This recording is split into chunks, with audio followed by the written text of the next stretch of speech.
बिस्मिल्लाहिर्रहमानिर्रहीम। Dear students, आज हम पढ़ेंगे power and intensity in wave motion.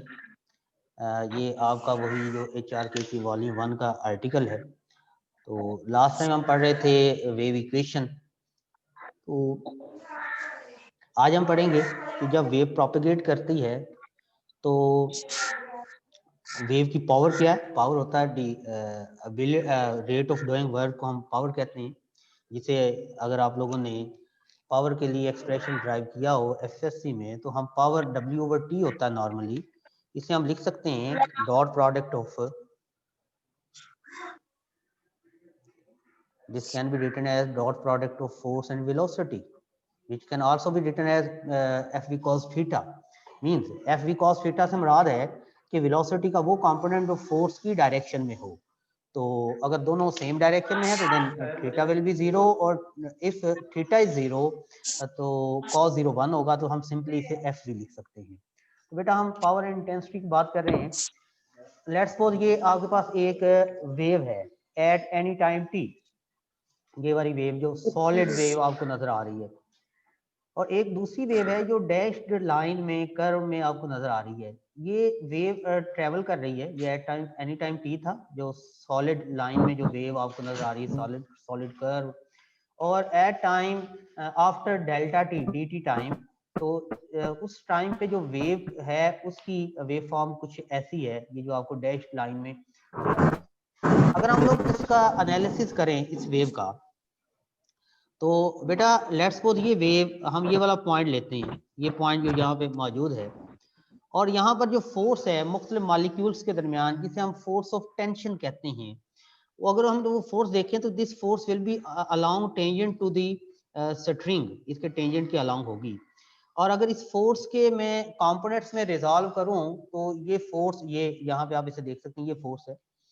तो ये हॉरिजेंटल के साथ कोई एंगल थीटा बना रही है, और इसके कंपोनेंट्स में रिजॉल्व करूं तो इसके दो कंपोनेंट्स होंगे। इसे मैं अगर यहाँ पे रिजॉल्व करूं इस फोर्स को, तो कुछ ऐसा है। ये फोर्स है आपके पास, ये एट टाइम टी वाली बात कर रहा हूँ, टी प्लस डी टी वाली बात नहीं कर रहा। एक फोर्स बेटा इसमें ये है, एक फोर्स ये है, तो ये वाली फोर्स होगी।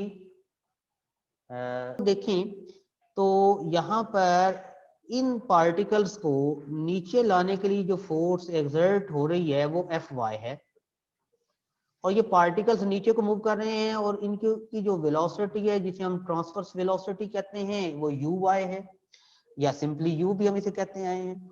तो अगर हम इसकी पावर लिखना चाहें तो पावर क्या होगी, F डॉट V था ना, मीन्स वेलोसिटी का वो कंपोनेंट जो फोर्स की डायरेक्शन में हो, या फोर्स का वो कंपोनेंट जो वेलोसिटी की डायरेक्शन में हो। तो इनसे सिंपली मैं क्या लिख सकता हूँ, F या भाई Fy, ये वो कंपोनेंट है जो ये डाउनवर्ड है, multiply by U, this will be the power. ये W/T से हमने ये ड्राइव किया था, अगर आपने एफएससी में देखा। W को लिख सकते हैं F dot D, D/T V होता है, तो इसे हम सिंपली FV लिख सकते हैं। अब बेटा ट्रांसवर्स वेलोसिटी और Fy की अगर मैं यहाँ पे वैल्यू इंसर्ट कर दूं, तो मेरे पास जो है वो पावर की वैल्यू आ जाएगी। तो बेटा ट्रांसवर्स वेलोसिटी के लिए आप जो ट्रांसवर्स डिस्प्लेसमेंट था उसे आप लिख रहे थे y equals ym sine kx minus omega t, here phi is zero, जो मैं ले रहा हूँ यहाँ पे फेज कांस्टेंट जीरो है इसका। अब अगर मैं ट्रांसवर्स वेलोसिटी लूँ तो क्या आएगा, partial y over partial t, ये क्या बन जाएगा, minus omega y m cos k x minus omega t. अब जो फोर्स है, फोर्स का हमने कंपोनेंट लेना है which is directed along y axis, f y जिसे हम लोग कह रहे हैं। तो इसी को मैं लिख सकता हूँ f sine theta. F y अगर लूंगा तो क्या हो जाएगा, f sine theta. I know that for small value of theta sine theta is nearly equal to tan theta. तो इसी एफ साइन थीटा को बेटा क्या लिख सकूंगा मैं, एफ टेन थीटा। और टेन क्या होता है, बेसिकली स्लोप होती है, इसे मैं क्या लिख सकता हूँ, partial y over partial x लिख सकता हूँ। अब अगर हम थोड़ा सा गौर करें तो ये फोर्स डायरेक्टेड है अलोंग नेगेटिव वाई एक्सिस, नीचे को है, तो लिहाजा ये वाली जो फोर्स है ये नेगेटिव होगी, minus f partial y over partial x. अब अगर मैं इसकी वैल्यू यहाँ लिखना चाहूँ, I can write this as, मेरे पास वैल्यू थी y की, y equals y m sine k x minus omega t, और मेरे पास फोर्स किसकी इक्वल आ गई, minus f partial y over partial x की इक्वल आया। तो माइनस एफ, अगर मैं इसका डेरिवेटिव लूँ तो क्या आएगा, डॉक्टर साहब बैठ जाएं,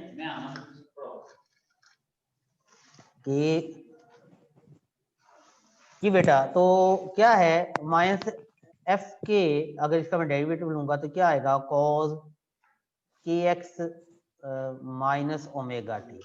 अब बेटा मेरे पास एफ और वाई दोनों, यू की दोनों की वैल्यू आ गई, ये एफ की वैल्यू है, और इसी तरह जब मैंने यू की वैल्यू जो लिखी थी, जो अभी मैंने ड्राइव की है, उससे मैं लिख सकता हूँ यू की वैल्यू कुछ ये है। अगर ये दोनों वैल्यूज बेटा मैं इस फार्मूले में पुट करूँ, P equals u f y, तो यू ये था और एफ वाई कुछ ये था, ये नेगेटिव साइन इस तरह आएगा, तो मेरे पास बेटा पावर की वैल्यू कुछ ये आ गई। अब इसमें आप लोगों ने एफ को ओमेगा की फॉर्म में लिखना है, तो हमें पता है कि वेलोसिटी किसकी इक्वल है, f over mu under root, यहाँ से आप एफ निकाल सकते हैं, एफ ओवर म्यू इक्वल हो जाएगा वी स्क्वायर के, और यहाँ से आप चाहें तो एफ की वैल्यू लिख सकते हैं म्यू इंटू वी स्क्वायर। इसी तरह बेटा आपके पास v है, v को आप लिखते हैं ओमेगा ओवर के, तो ये वैल्यूज पुट करेंगे तो बेटा आपके पास पावर की कुछ ये वाली वैल्यू आ जाएगी, तो ये पावर की वैल्यू आ जाएगी। अब आपने एवरेज पावर लेनी है, जब एवरेज पावर लेंगे तो इसमें हमें कॉस स्क्वायर का एवरेज लेना पड़ेगा बेटा। वी ऑल नो डैट कि साइन और कॉस का के स्क्वायर का जो एवरेज है वो 1/2 होता है, और अगर मैं एवरेज पावर लूंगा तो ये वाला जो फैक्टर है cos square k x minus omega t, ये 1/2 हो जाएगा, और मेरे पास जो एवरेज पावर की वैल्यू आ जाएगी 1/2 y m square mu v omega square की वैल्यू आ जाएगी। मीन सिर्फ आपने यहाँ पे 1/2 लिखना है जब एवरेज लेनी है। एवरेज लेने का तरीकाकार ये है कि आप इसे इंटीग्रेट करो p d t from t to t plus d t से, और इसे पूरे टाइम पीरियड पे डिवाइड कर दो कैपिटल टी पे। तो एक तो ये तरीकाकार है, आप इसे इंटीग्रेट करो, और दूसरा तरीकाकार ये है कि कॉज और साइन की एवरेज जो है वो हमें पता है 1/2 है, हम इसे डायरेक्टली भी लिख सकते हैं। तो बेटा ये था पावर। अब अगर हम इंटेंसिटी की बात करेंगे तो इंटेंसिटी क्या होगा, पावर पर यूनिट एरिया। अगर जो है वो एक 3 डायमेंशनल वेव है और सफेयर है, और सफेयर का एरिया क्या होता है 4πr², I can write this as, तो इसकी इंटेंसिटी की वैल्यू होगी। तो बेटा ये वाला आर्टिकल आपने करना है, बड़ा इंपॉर्टेंट आर्टिकल है, पेपर में अक्सर आता है। ठीक है बेटा, टेक केयर, अल्लाह हाफिज।